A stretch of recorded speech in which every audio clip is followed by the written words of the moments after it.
Uma das coisas que eu sinto que é talvez o ponto mais importante para qualquer um de nós no caminho da vida, na jornada da vida, seja no processo de crescimento pessoal, numa psicoterapia ou até no processo de psicoterapia transcendental, se a gente for chamar, né, do caminho espiritual, da autorrealização, da realização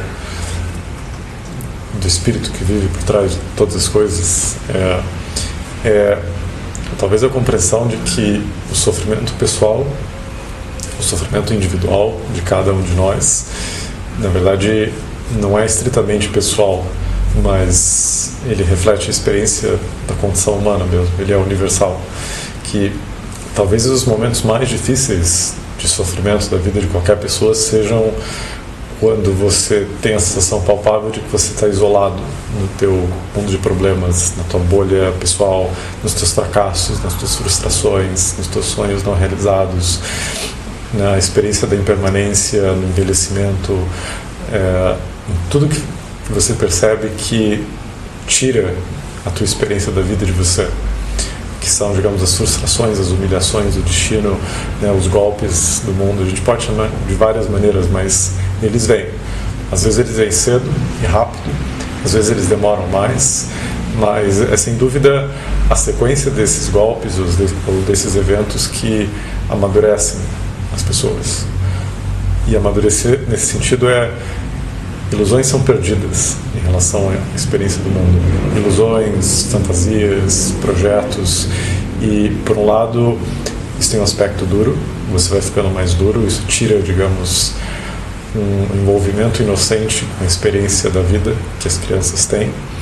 E, por outro lado, se houver essa abertura, isso pode ser, digamos, o caminho que abra a via de transcendência, além da experiência normal da mortalidade. Porque o golpe mesmo da experiência da vida é realmente a constatação da mortalidade. E colocada dessa maneira, quando às vezes eu converso com as pessoas, falo, como é que você vê a questão da morte? E todo mundo tem crenças, e tem, às vezes, crenças fortes, uma visão metafísica, espiritual ou não. E eu vejo que isso não abre muito o diálogo para realmente poder ter as constatações. Sinto que normalmente isso vai para uma esfera abstrata. A morte no futuro está muito distante, ou você tem crenças de reencarnação, existe uma estrutura imaginária que impede o contato real com o que significa o fato de que o mundo no qual nós existimos ele é evanescente.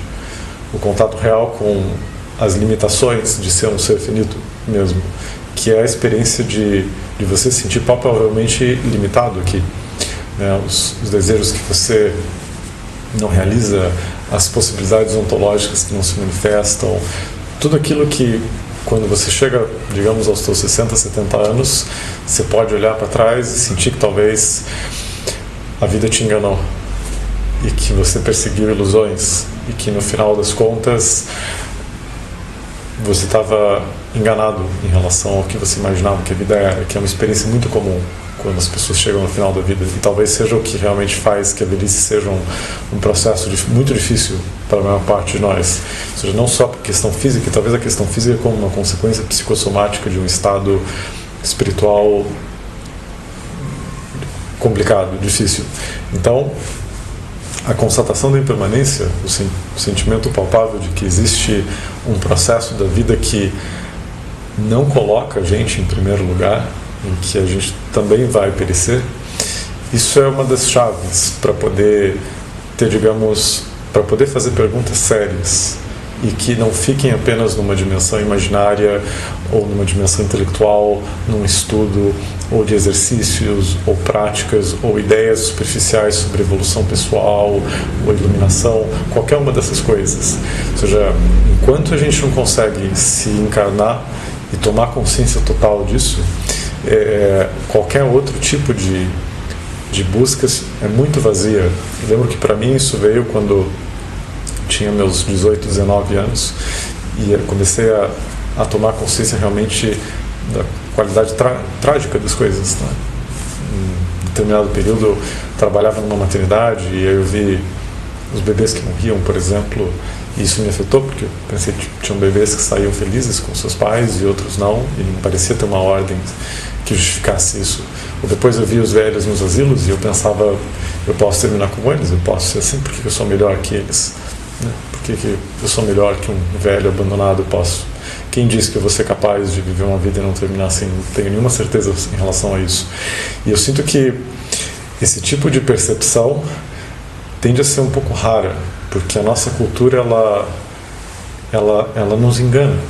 Ela gera uma realidade fictícia que coloca tudo isso de fora. Ou seja, na história mítica do Buda é o palácio no qual o Siddhartha vivia, e ele nunca sai do palácio. E quando ele sai do palácio, ele vê o homem doente, ele vê o homem morto, e ele vê o homem velho. É o terceiro, são as três visões, as três marcas, né?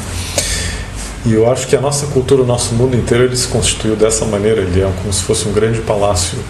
E aí, os contatos que a gente tem com esses fatos fundamentais, eles vêm de uma maneira muito distorcida, sem produzir uma capacidade de significado, mas isso é registrado por nós. Então, na experiência do dia a dia, quando a gente tiver as notícias, né, terríveis da política ou da economia ou do ambiente, isso chega, mas isso não é processado e a gente não consegue abrir, digamos, um canal de transcendência para isso, que é a compreensão de que existe alguma coisa que está vivendo vidas humanas. Existe alguma coisa que não é perecível, que não é mortal, dentro de nós, ou na gente, o que é a gente, ou o que é o universo inteiro. Tem uma frase famosa do Buda, onde ele fala, se não fosse o incondicionado, o não composto, e ele agrega outros termos, né, que são dessa natureza, se não fosse nenhuma dessas coisas que são opostas ao mundo condicionado, ao mundo composto, ao mundo transitório, ao mundo perecível, não seria possível atingir nenhum tipo de compreensão mais profunda, que é o que todos os caminhos genuinamente espirituais, os caminhos diretos, têm proposto desde o começo.